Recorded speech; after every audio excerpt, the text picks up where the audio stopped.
À l'époque de Jésus, être samaritain, ce n'était pas seulement un statut social, c'était presque une condamnation. Les Juifs et les Samaritains ne se parlaient pas. Les Juifs les considéraient comme impurs, perdus, méprisables.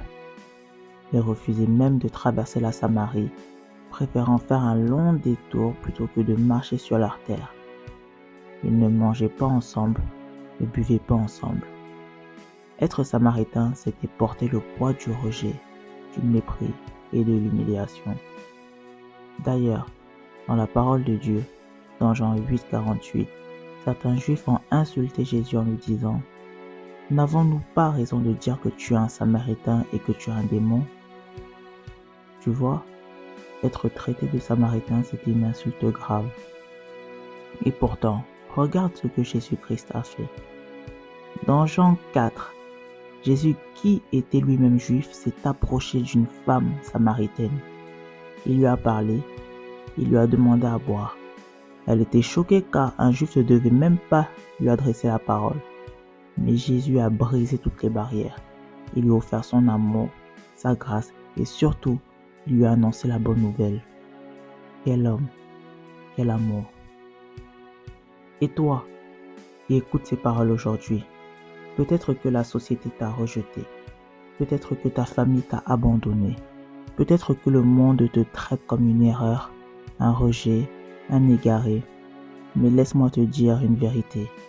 Jésus est venu pour les gens comme toi. Oui, Jésus est venu chercher ceux que le monde rejette.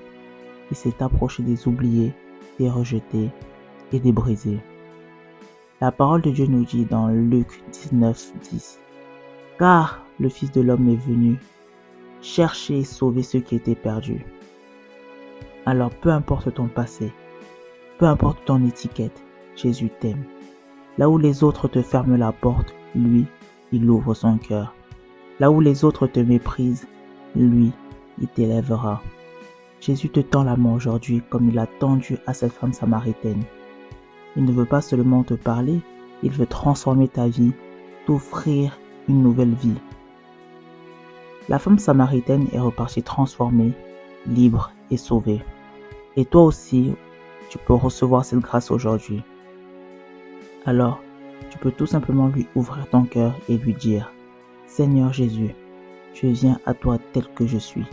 Je crois que tu m'aimes malgré mes fautes. Viens dans ma vie, guéris mon cœur, sauve mon âme. Amen. » Ce n'est pas un hasard si tu écoutes ces mots. C'est un rendez-vous divin. Là où le monde te rejette, Jésus t'appelle à la vie. Sois abondamment béni.